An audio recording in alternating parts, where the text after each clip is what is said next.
This is Ian from Duo Communications, which are a graphic design company. Ian, thank you very much for your contributions to what has been one of the most favourite courses that I've ever delivered. But I'm hoping that one of the biggest impacts as well. And if it is, it's based on you guys and your interaction for sharing as part of it. Fantastic, and you've been brilliant. Thank you very much. Leave that in. Pleasure. So it sounds like I've put you up to it. No, not at all. A lot of people kind of, a bit of a cliche, but refer to this as, at the end of it, as a bit of a journey that, kind of, it's long enough that there can be sort of change in your sort of approach or your thinking as part of the process. Is that fair to say? Would you say it's felt like a bit of a journey? Or? Yeah, I think it has. I think the important thing is, that it suddenly opened your eyes in terms of what's available, and actually empowered you to do something about it. Yeah. Which is quite a difficult balance to achieve. Yeah. So you now feel you've got the toolkit. I mean, not entirely sure what's out there and what still needs to be done in the whole micro detail picture. Yeah. But I certainly feel confident to kind of stride ahead with a bit of a roadmap and know where we're going. Cool. So we've done a lot of kind of big picture, but we've done enough descending into the tactical, practical side of things to have, totally. create a beachhead, whatever. Totally, yeah, you kind of show the light on stuff. These are the critical elements. This is how you kind of move forward with this. Yeah. And it's sort of up to us now to kind of take that on board. Right. Fantastic. Take me through your poster then. Well, I kind of started off with the only ways up. It's kind of after about week 2 I realised actually how totally crap my current site is in every way. I mean, in terms of the elements on there, it's got a flash-based intro, it's got a relevant titles, there's no H1, H2, there's a complete absence of keywords, there's an absence of linear path. Google doesn't even know who he is when we actually compare ourselves to, what would you align this to? I think some sort of gay hellline and some of the lollipop. So it's not fine then, everything's fine. So I'm looking big, yes, I'm opening that next week. There's like an absence of Web 2, there's no human images. I think the only 2 redeeming features are probably the age of the domain, 45 years ago. Excellent. And actually the copy is, I think, in the right sort of tone of voice and conversational style. Right. It's just got the wrong stuff in it. So you're comfortable with the style and that's actually going to fit with the web. It's quite conversational, it's personal. We get some sense of you through that. And I think it has to be, because it's quite easy to become quite homogenised. And through this process, I think, if you're not careful, you can sometimes lose a bit of the personality out of the company. Yeah. So I want to retain that. Yeah. So for all that bad stuff, I kind of know there's a whole load of hygiene factors I need to address when we start again, because we are going to start again with the site, and it's pointless patching it up or trying to work with what we've got. I think it's a blank sheet of paper, which I'm quite happy with. And the kind of defining moment after that was the long tail thing. And as much as I think we were, or I was, trying to be all things to all people. Whether you wanted a radio ad doing or a TV commercial or a bit of copper, whatever it happened to be, we said we could do it. Yeah. And really the type of work we get is clearly graphic design based. Yeah. It's local. So we should be graphic design Nottingham. Yeah. As I keep it sounds pretty simple when you talk through it. Yeah. But actually we were kind of faffing around with just too much extraneous stuff. Yeah. We have to be focused. Yeah. So kind of looking at that as a key phrase, the sort of the monthly traffic is about 300-600, which isn't massive. Yeah. But we don't need lots. Yeah. We don't need to bring a lot of people to come and see what we do.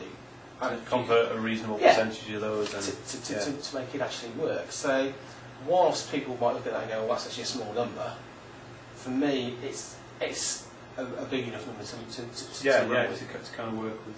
And what we did was we actually looked at how that kind of works into the shared click through if we get on page 1. Yeah.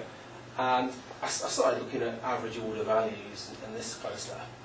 And actually, I think it's slightly irrelevant in our business. I think the more important thing is how many new potential customers does it bring that you can then have a conversation with, form a relationship with, and get business moving forward. Yeah. And at the extreme of that, it's something like 183 at position number 1, Yeah. which is, bonkers amount. So that to me is kind of, there's plenty in those numbers to work with. Within that niche and adding geography, there is still sufficient numbers. It looks like it. Yeah, to work with, which is encouraging because as soon as you add the geography, the task becomes that much easier. Yeah. And obviously it's all kind of local traffic as well. Most likely you can convert it. I mean, just sort of coming back and countering the point you were making about sort of concentrating on one particular niche. That's good, and that's sort of positioning where the web is going. You can still move forward on a number of broad fronts. It's just that you can't demonstrate a whole series of competencies in one website necessarily. Yeah. So you can still do all the things that you wanted to do, but you shouldn't create it in a single site because that's out of your convenience, isn't it? It's not out of the customer's convenience because a lot of those groups are not necessarily interested in each other. Yeah, and I think that makes sense. Yeah, totally. And I think we have the expertise to run with that and do stuff for people who ask us about that. What I don't think is people are going to be searching for those things as potential new customers to come to us. Yeah. So what I'm trying to do is refine it to think, well, okay, what can people come on board quite easily as new customers for, what we can get an immediate revenue out of and start our relationship building process. Yeah, absolutely. Absolutely. Retain all the add-ons because we can do that. Excellent. Take me through the rest of the site then. Okay, so really, we wanted to set about actually persuading people to talk to us, which was kind of where we really didn't do anything about that at all. It's all about starting a face-to-face conversation. Yeah. Everything should lead up to that. And I think that kind of went twofold. One was actually defining, well, what path are people going to go on? Yeah. And then how is the site going to reflect that in terms of the elements on the site to actually make that path work? Yeah. So what we've got is that there's a home page which has a graphic design option if people want to just go through the normal route. But also what I want to do is actually give them the opportunity of getting straight forward to some meaty elements. So they might come to us for corporate ID, they might come to us for banner stand-up design, and so on. So there will be elements of these specific products, whether it's newsletter design, brochure design, or advertising design, on that front page. So they can go straight through to there, missing out the general graphic design page. Yeah. They can go straight through and talk to us now on the home page who's persuasive enough. Or they can go, well, actually, I need a bit more reassurance. They can go on to the graphic design page, which gives them a bit more general bit of the 5 Qs. Yeah. And then get through to these individual elements. Great stuff. So they're almost kind of landing pages, SEO specific areas on the website. And the idea silos. Absolutely. The idea is as we add more and more content, these will become much more content rich and have the ability to work as landing pages individually, and we'll look at keywords for those.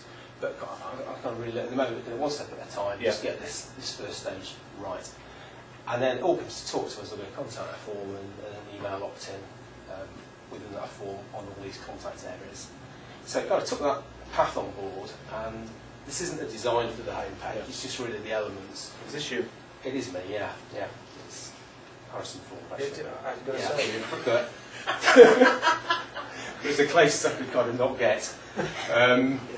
So what I wanted to do is come up with a bit of a statement about, you relax, you're in the right place. So we've come up with, looking for creative, cost-effective graphic design that produces results, then we'll help you achieve that. Yeah.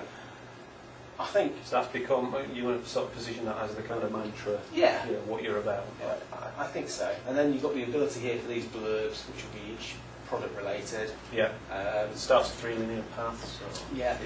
You've got testimonials, if you talk to us here. Yeah.